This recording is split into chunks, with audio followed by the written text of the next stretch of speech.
everyone, Retro Gamer Girl here, and today I'm doing a Q&A. So these questions were asked by Instagram followers, and I've put them in a hat, chopped them up. I've forgotten about them for a week, so hopefully I can still make them a little bit at random. And yeah, I would love to know what you YouTube subscribers would like to know from me. So if you've got any questions, and hit the comment section, I will answer them probably within the next 3 to 4 weeks and do a similar style video. Yeah, so you guys get to know me a little bit better as well. But let's get stuck into them. XBA88. Oh, this is a good one to start it off with. How do you afford all of that stuff? You must have a senior job role somewhere, right? Well, all of this stuff I've collectively bought from when I was like some of the games, about, I'd say now probably about 65% are games that I collected when I was younger and also were given to me. So here in Australia, the retro gaming market, which is probably going to be the same mostly around the world, was exceptionally cheap. I could go into any cash converters, any op shop, buy things for between 10 cents, 50 cents, up to $2, sometimes up to $5. I do have some of the pricing still on some of my old NES boxes, but I used to buy a lot of games so cheap. Now the value is obviously quite dramatically changed.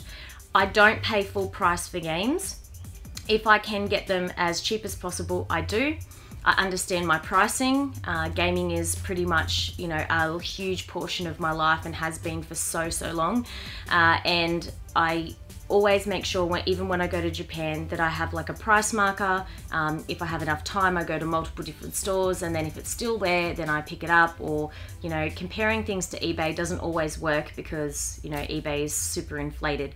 But a lot of the games and a lot of the stuff that we've purchased has been over a long period of time when gaming was obviously a lot cheaper. I also am lucky to have that my partner is into gaming as well.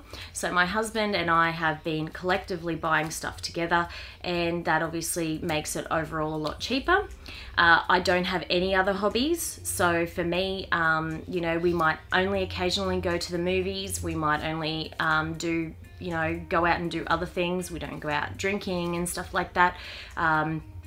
So yeah, it's kind of like, for us, this is, you know, what we spend our, you know, extra money on and stuff like that. So that's how we're able to afford it. And as for the second part of the question, which is the senior job role, yes, my skill set is in the marketing and SEO website area.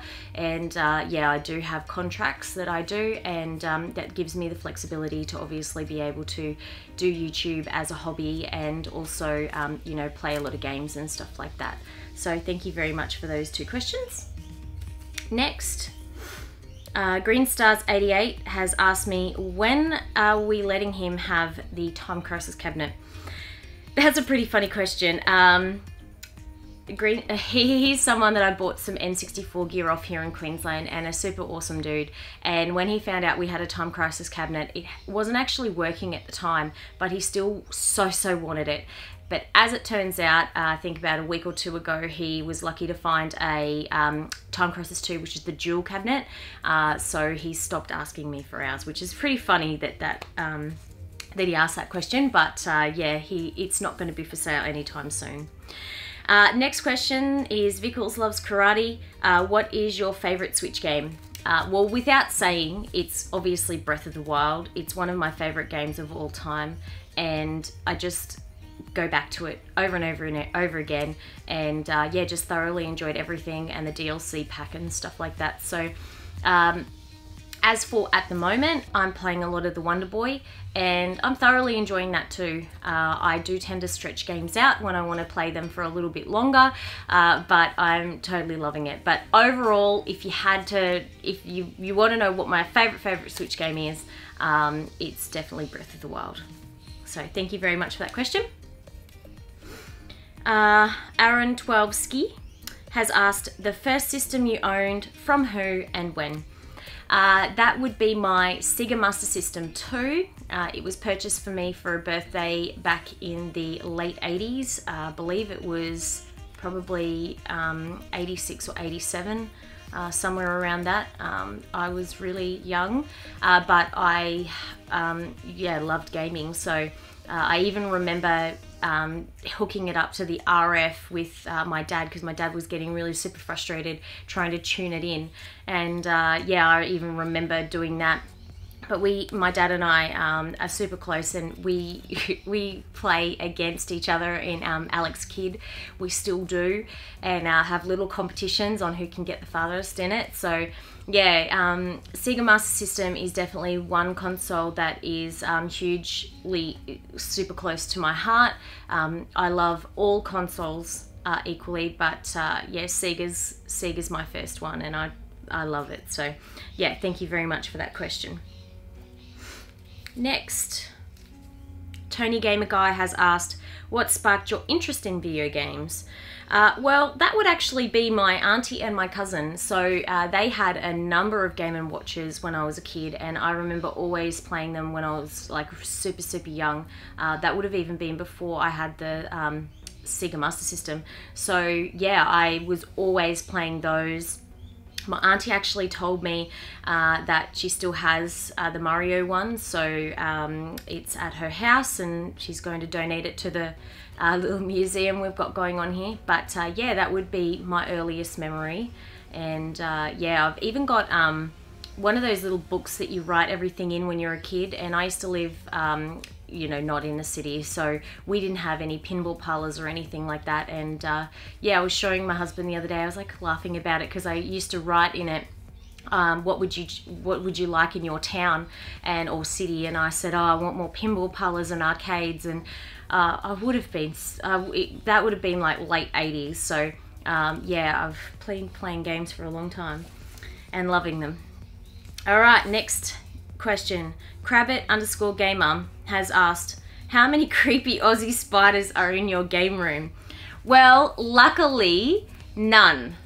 We have this pest controlled every 6 months. It's a lot, it's a big job because we have to take everything off, but we think it's extremely important, especially here in Queensland, you know, with the heat and humidity, everything that we've got going on, like bugs and pests can be a bit of a pain, especially ants. So we make sure this room is clean, and I haven't seen a spider in here, touch wood. So yeah, luckily enough, where we live, and because we're so like getting the pest control done, we don't have spiders in here. But yeah, I don't know what it is with everyone overseas asking us about our spiders and snakes and stuff like that, but it's pretty funny.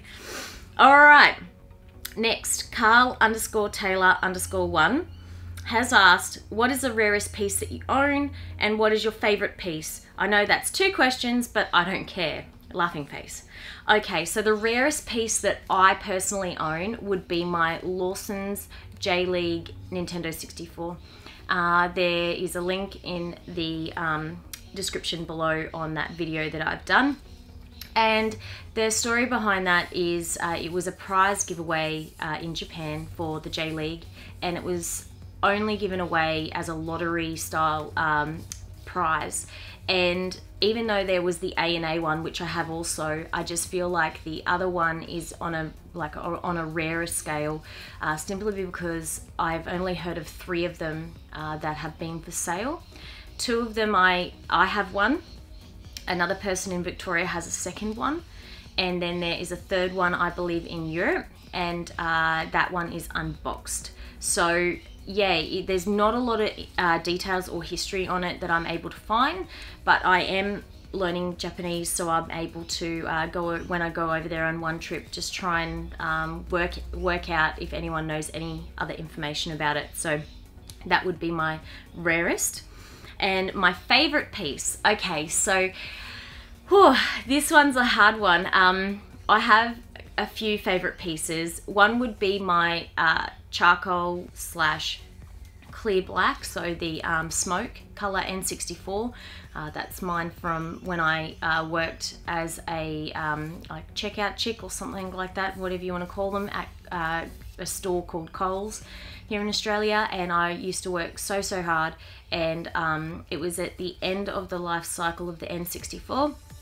I remember going into Kmart, and it was on the shelf. There was probably one left of each color in the Fantastic range, and as soon as I seen that that charcoal / clear black smoke, I just had to have it.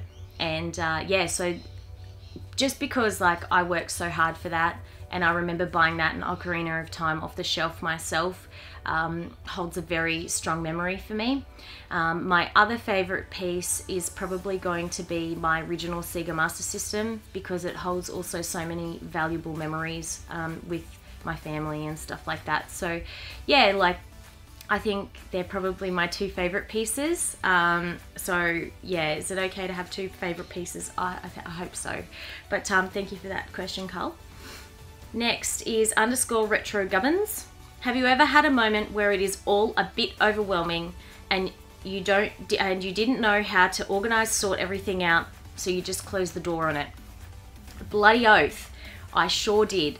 I had that feeling twice.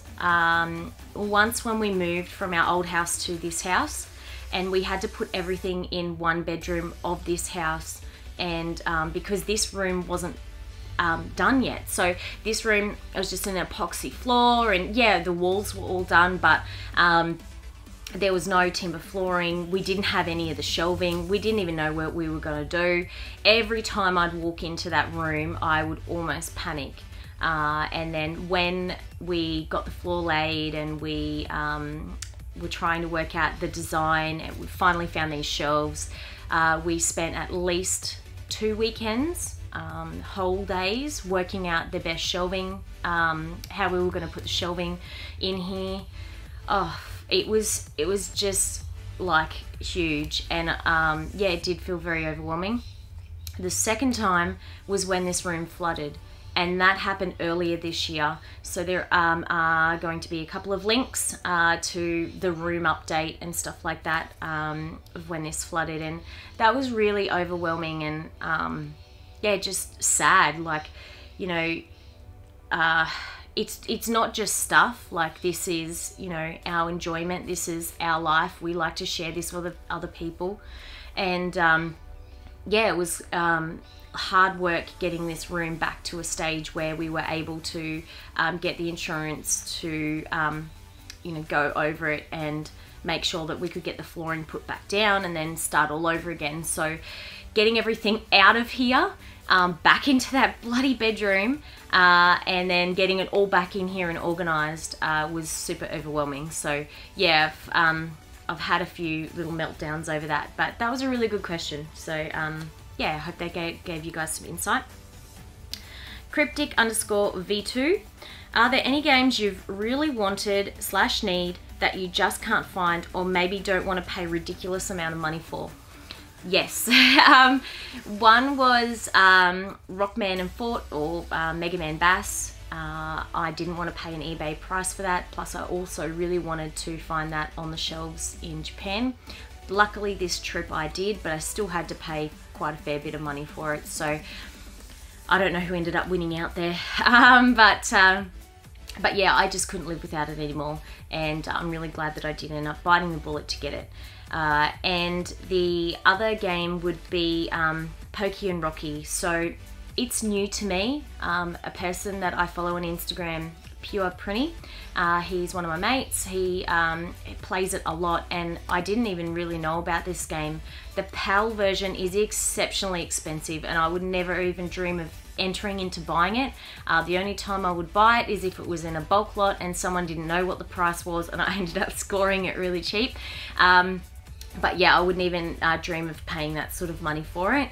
I did try and track a couple of versions down, the first one and the second one, when I was in Japan, and still they're in the like $200–300 marks. The second version is up to like $500 or $600 for the Super Famicom, and yeah, I'm just not going to pay ridiculous amounts of money for it.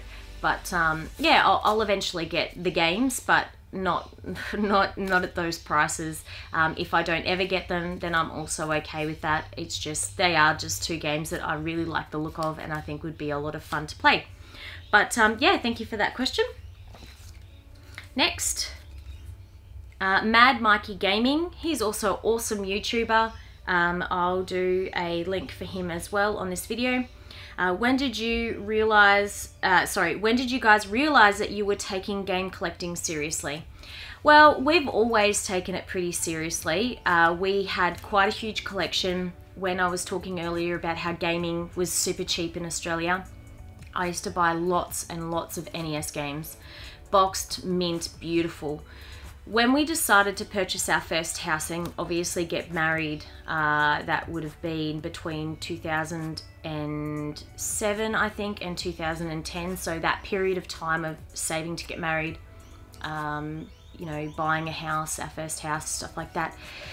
That was when we had to sell a lot of stuff. So we sold a lot to help, you know, your responsibilities change and stuff like that.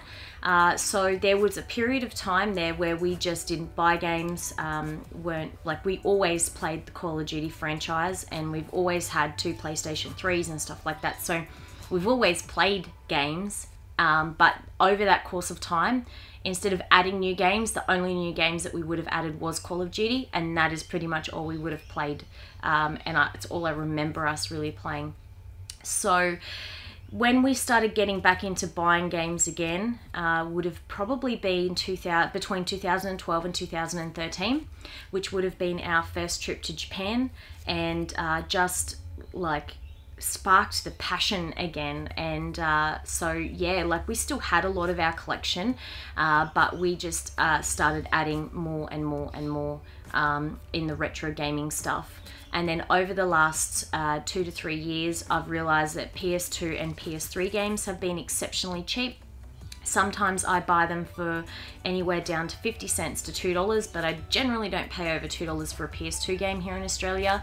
And the PS3 games I'm buying between $1.50 and $5. So we've just been adding heaps of those games in the last sort of year.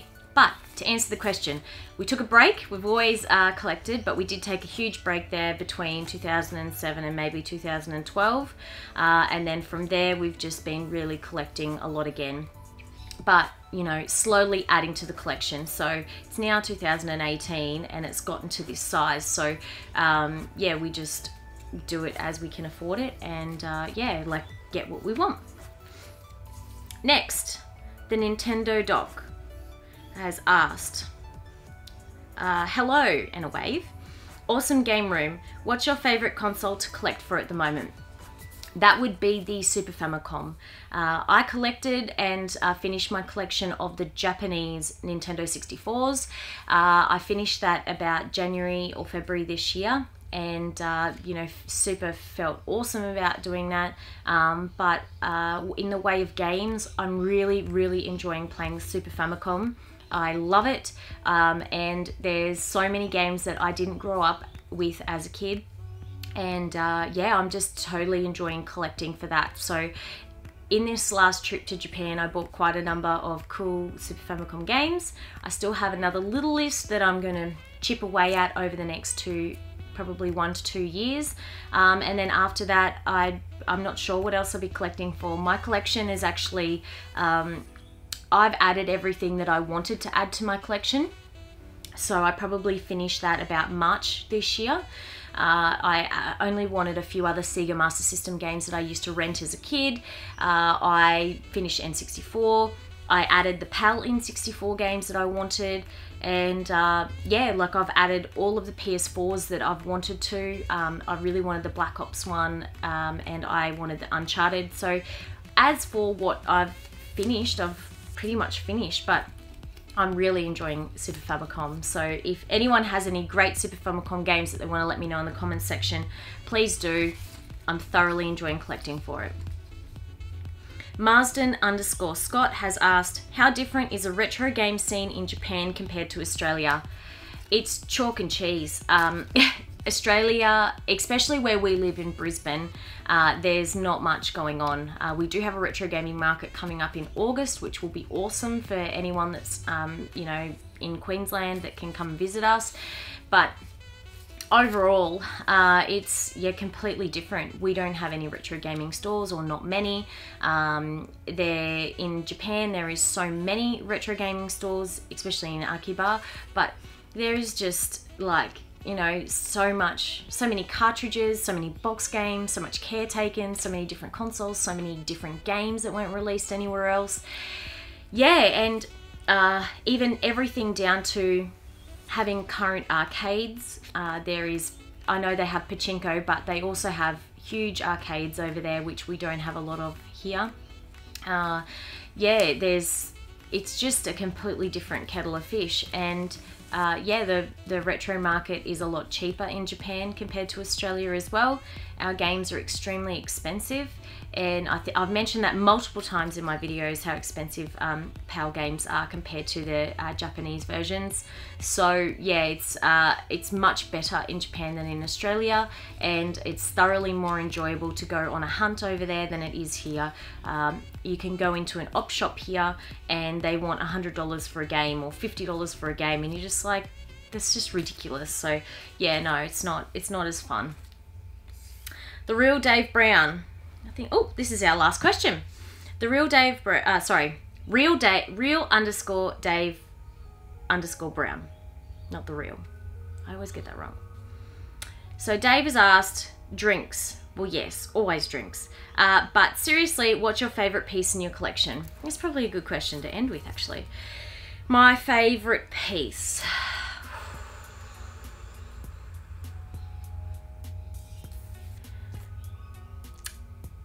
It's obviously going to be still a toss-up between that clear N64 and the Sega Master System, but it's going to have to be the Sega Master System, definitely. It just holds so many memories. I have a lot of my original games on that, and I just love Alex the Kid in Miracle World. It never gets old. I thoroughly enjoy it. I hope most of you have played Alex the Kid in Miracle World. It is such a cool game, and the music, and yeah, as soon as I hear something from that game, I know that it's Alex the Kid, and yeah, just love that franchise. I really wish they'd make something come back for that, to be honest. But yeah, I'd have to say the Sega Master System too. My original one would be my favorite piece. So yeah, I do love playing it. Recently I did put it away in a box and kept it sort of like pristine, because I didn't want it to ever get damaged. But yeah, I have got it on display now in a box still, but yeah, I do try and look after that one, so it is given a little bit of extra love.